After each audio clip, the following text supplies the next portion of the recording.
Mike Tyson interviews Evander Holyfield on his podcast Hot Boxing. Before I go into it today, I had to do this video really quick. So if you don't know, Mike Tyson has a podcast called Hot Boxing. You can get that on Apple Podcasts, so I'll leave a link below. He's interviewed quite a lot of celebrities and friends that he knows and whatnot. But recently, he's interviewed Evander Holyfield for 1 hour and 10 minutes. So I'm just going to give you a very, very brief snippet of that and give you sort of like my interpretation of what I heard him say. Wicked interview. I definitely encourage you to go and check it out. Okay, so when they start off, the first thing that Tyson says is that, you know, when he first heard about Holyfield, the way he heard about him was obviously through the boxing circuit, because Tyson was boxing from age 12, and at around age 16, he heard that someone had beaten some great amateur fighters, one called Ricky Womack and Frank Tate. So I'm aware of Ricky Womack. I know of his name. I'm not aware of Frank Tate. Not aware of Frank Tate. But when they got beat, it was a big uproar. Like, what, they got beat? What? By who? And everyone saying by Holyfield. Turns out it was Holyfield. So that's how Mike first heard about Holyfield. So he knew that Evander was serious from the get-go. So they pass on the mic to Evander, and Evander tells his story. So Evander says, you know, age 8, I start boxing, and how it works is I'm coming from the football field, because he played football, and left the football field, gone into the gym, and saw the speed bag, and I wanted to hit it. And the coach there, a guy called Mr. Morgan, said, no, you can't hit that. You got to be on the boxing team. Go away. But Evander, being persistent, keeps coming back. On his 4th day of coming back, his coach says, okay, you can hit it, but don't hit the speed bag. I want you to hit the heavy bag. Obviously, the heavy bags are heavier, and you can generate more power because the bag stays still, and you have to really, you know, pivot and use some torque to get that bag moving. But what I got from that was that age 8, Evander was so persistent, and that kind of reflects that willpower that he had in the boxing ring, where he would never quit, no matter how hard a fight is, no matter how bad he's getting beaten in an exchange, he will come back and, you know, get revenge in another exchange or in that exchange itself. And maybe, you know, his coach, Mr. Morgan, might have thought, you know what, if an 8-year-old boy keeps coming back, there's something about him. I'm gonna open up for him and put him through a few tests. That's what I think happened there. So after hitting the heavy bag, well, when he first hit the heavy bag, Evander said, I hit the heavy bag so hard that I tore my skin on my knuckle. And Mr. Morgan laughed at him. So Evander's reply was he just kept hitting the bag because he was mad. Hit it. And Mr. Morgan said, yo, you know what? You can be like Muhammad Ali. You can be the next heavyweight champion in the world. Now, I like this because this is when, in my opinion, a coach is getting a young athlete and not giving them an average mindset. They're trying to give them a superior mindset and trying to make superior things go in their subconscious. You can be the best in the world.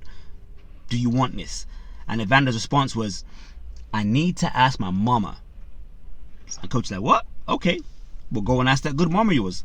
So Evander goes home to ask his mama. Now in this family, I'm not sure how many siblings there are, but he's the youngest of all the siblings. And whenever he's going to go speak to his mom, it's a big thing, and they want to find out what he's going to ask his mom. Are they going to get in trouble? Because if one gets in trouble, they all get in trouble, sort of thing. And Evander says, Mom, the coach said to me, I can be the next heavyweight champion in the world. And as he said that to his mom, he stepped back because he knows if he talks foolishness to his mom will hit him. His mom says, what? And then she thinks about it, and she goes, well, you know, if you go and do this boxing thing, they're going to hit you. And he says, yeah. And then mom says, but you can hit them back. So I guess you can go ahead, and yeah, you can do it. So Holyfield goes back to the gym the next day or later in the week and says, Mr. Morgan, my mama said yeah. And Mr. Morgan says, you got a good mama. So Mr. Morgan then says, listen, I'm old, I haven't got a lot of time. Do you know the difference between a fantasy and a goal? And Mr. Morgan says, a fantasy is when you want to do something but you're not willing to work for it. And a goal is, we're fighting tomorrow. So the next day he's fighting. Evander's like, what? I ain't even trained yet. But what I like about that is just in regards to like when you're going for any sort of pursuit in life, is differentiating between you want to do something, but do you really want it? Do you just like the sound of it? Or are you willing to put the work in to get it done? So anyhow, the next day he has a fight, and Evander says, I'm fighting this white boy, and my coach says, this is what you do. When the bell rings, run over to him and bop him in his nose. So he runs over to him, hits him in his nose, and the boy starts crying, and he says, "Oh God," and the fight's over. So after the fight, Mr. Morgan says to Evander, "Do you know what you've just done?" Evander says, "What?" He says, "You've just taken your first step on becoming heavyweight champion of the world." So after that, Evander wins a few fights. He brings trophies home. He says his mama likes trophies, so whenever there's trophies in the cabinet, friends and people in the community will come around and be like, "Oh, who's those?" "Oh, that's my boys. He's a boxer." So making his mom proud. So Evander then says that at some point his brother says to him, "White boys can't fight." Now this isn't no race podcast, but I'm just telling you what Evander says. So Evander then goes on to fight a white kid, and he says, "When I fight this white kid, he looks a little bit different. He's got to the other white kids, he's got initials on his shorts, he's got parents with him, and he's got long hair." So as he goes to fight him, same thing. Mr. Morgan says, "Go over to him and hit him on his nose." Now I'm not sure what technical advice Mr. Morgan was giving Evander. I'm sure there might be more stuff in between the fights, like training and whatnot, after school and whatnot, but this is what Evander says: "Go and hit him on my nose." He goes to do that, and what happens is that this white kid is fighting, hits him back on the nose. So apparently they go toe to toe. So we have a toe to toe battle for over 3 rounds, and at the end of the fight, they say the winner is Caesar Collin. So Caesar Collin is the white boy. So Evander starts crying. He says, I quit boxing. I don't like Mr. Morgan no more." He goes home and tells his mom, "I've quit." Now his mama says, "I didn't raise no quitter. You're not a quitter. You're going back." So the next day, Evander's back in the gym, and Mr. Morgan says, "Well, what you doing here, Evander?" And Evander says, "Well, my mom says that I'm not no quitter. I have to come back." And then Mr. Morgan says, "Well, I told you, you got a good mama."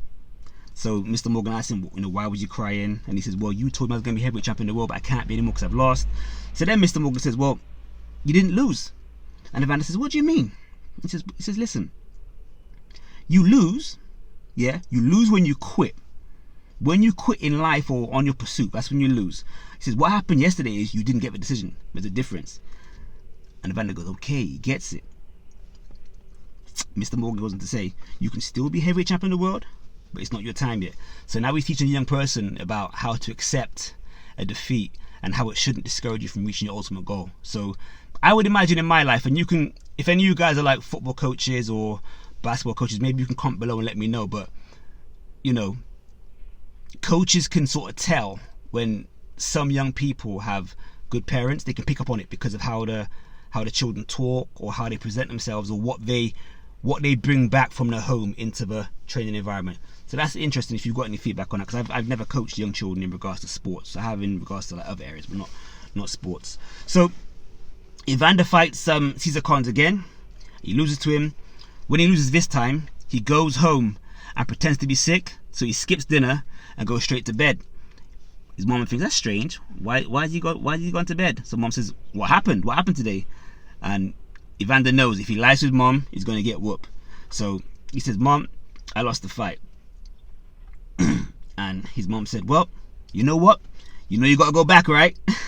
So Evander says, he gets to age 13, he's won loads of fights, he's traveled all over Atlanta, Georgia, having amateur fights, and he's at a certain event looking for Caesar Collin, because the reason why he's looking for him is because whatever Caesar Collin weighs, he's going to weigh more than. So he has like a 5-pound weight on him. He's going to put that maybe like in his shorts or somewhere, so he weighs more, doesn't go fight him.